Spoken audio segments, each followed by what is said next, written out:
sitting there and I'm thinking to myself, is anybody on this team going to stand up for Caitlin Clark? JC Sheldon grabbing Caitlin Clark all game, clawing at her. It's like tonight was a brawl, folks. Tonight was a brawl, and I'm sitting there, I'm like, is anybody on this team going to stand up for... And Sophie Cunningham didn't just defend Caitlin Clark. She detonated a warning shot heard around the entire WNBA.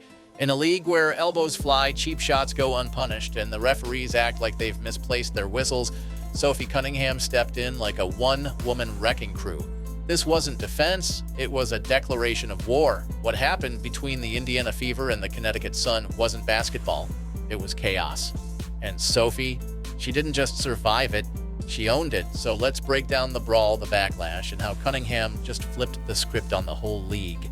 Welcome to WNBA Fight Night, or as some people are saying, WNBA Raw. What a game that was. We had it all. We had basketball, we had fighting, we had blonde on blonde crime. Oh, such an epic. Oh, goodness. But at the end of the day, it resulted in an Indiana Fever W. 88-71, taking care of business. Before the final buzzer ever sounded, the tone had already been set in blood and bruises. It started with JC Sheldon guarding Caitlin Clark. By guarding, we mean swiping at her face like she was trying to scratch out her eyes. One claw to the eyeball, then Tina Charles runs up wagging her finger like Clark just insulted her grandma. But the real explosion came when Marina Mabrey came sprinting out of nowhere and chucked Caitlin Clark to the ground. No flop, no theatrics, just a full-blown shoulder check like it was the NFL playoffs and Caitlin was a wide receiver over the middle. Rewind the tape, JC Sheldon scratched to the eye. Tina Charles mouthy and menacing. Mabrey launches Clark across the hardwood, and what did the refs do? Slap a couple technicals on the table like cheap napkins. No ejections, no consequence, just the message.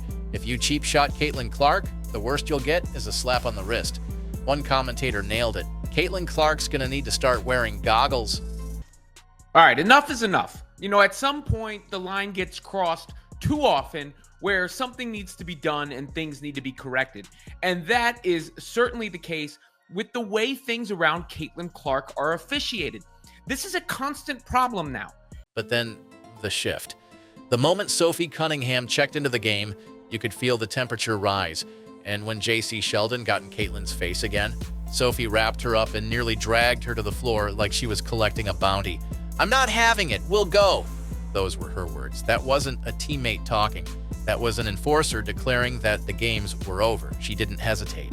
She didn't ask permission. She saw her teammate under attack and activated rage mode. Cunningham didn't show up to run plays. She showed up to patrol the perimeter like a combat veteran. At that moment, the WNBA didn't have a security issue. It had a Sophie issue. She moved like a Secret Service agent with bad intentions.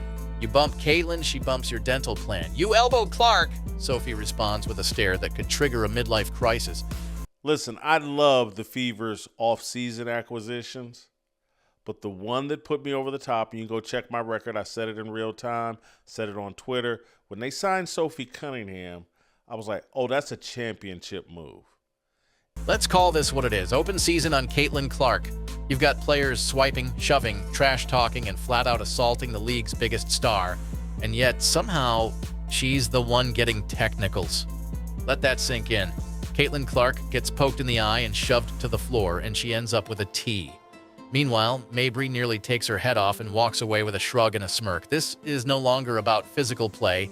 This is about a league failing to protect its golden goose. We're talking about the most valuable player in the entire WNBA by ratings, by attendance, by jersey sales, and the officials treat her like she's just another rookie trying to survive training camp. One fan put it perfectly.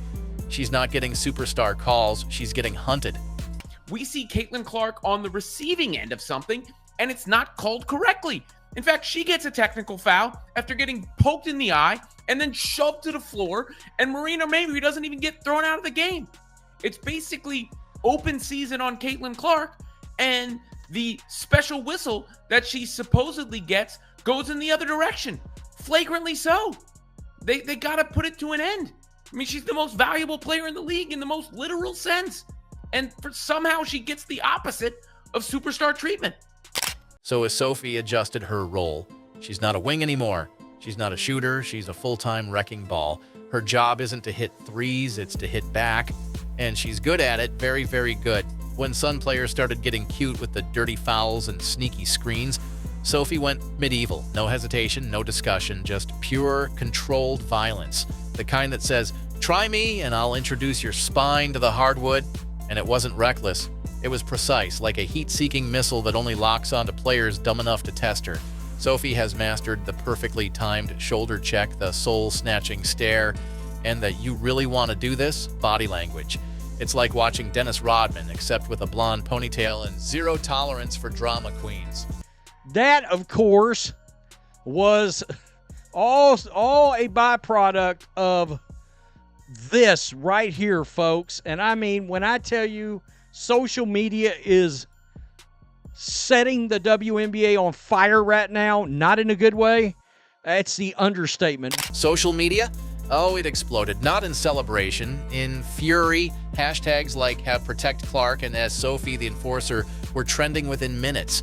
Fans weren't just mad, they were calling for a boycott. Some begged Clark to leave the WNBA entirely. Caitlin, just go. We'll follow you anywhere. Let the league crumble without you. It wasn't just about fandom, it was about principle. People saw the double standard. They saw a league exploiting Clark's popularity while refusing to protect her from targeted abuse. And Sophie, she became a cult hero overnight. She didn't need a speech. Her actions said it all. Sophie Cunningham showed that she is, the old Caitlin Clark enforcer. She is the Caitlin Clark enforcer. That has been shown. She is the enforcer that the Fever have needed for the last year. And she has responded. This wasn't just a random Tuesday night scrap. This was the boiling point. Sophie Cunningham stood up and made the statement the league refused to. Touch Clark, and I touch you. She's not just a teammate. She's a full-blown deterrent, a living, breathing, do not enter sign in sneakers. She's not waiting for refs to make calls or executives to issue statements. She's acting now, and it's working because suddenly players are thinking twice before throwing a cheap shot. Suddenly that smug walk toward Clark turns into a detour to the bench. Not because they're scared of Caitlin, because they know Sophie's watching, and she's hungry. WNBA, Kathy Engelberg. Hello, Earth to Kathy Engelberg. Are you going to step in and do something about this trash that's going on? Players are getting assaulted on the floor. Like, come on, Caitlin Clark could have really got injured right there, y'all. She could have really got injured by these haters, these jealous, hating players. They just jealous and hating, bro. So now the question is this: how long can the league pretend nothing's wrong? How long can they let their biggest star get bullied while their only enforcer gets vilified for doing their job? Caitlin Clark didn't come to the WNBA alone. She came with Sophie Cunningham, and Sophie isn't just defending a player, she's defending a movement, a moment, a league that could be great if it stopped protecting the wrong people. And here's the kicker: this whole circus, this explosion of controversy, it could have been avoided. All the league had to do was act, to protect, to call a flagrant when a flagrant's obvious, to eject a player when she turns into a linebacker, but they didn't. And now they've got Sophie Cunningham patrolling the court like a one-woman vengeance tour.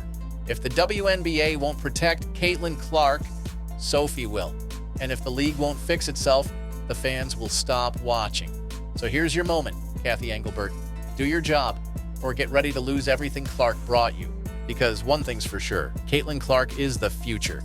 And Sophie Cunningham, she's making damn sure that future stays protected. I feel more confident today than at any point that the Indiana Fever have a real chance at winning the championship, winning the WNBA title. And it's primarily because of Sophie Cunningham. She's exactly what the Indiana Fever needed. She's what Caitlin Clark needed. She is the energy button. She is the toughness. She is the enforcer that the Indiana Fever desperately needed. If you think it's time for the WNBA to stop turning a blind eye and start protecting its stars, hit that like button and subscribe to Spotlight WNBA. Drop a comment below with Protect CC if you stand with Sophie Cunningham and are done watching this league ignore the truth. The movement is here. The fire's been lit. Now let's see who has the courage to step up.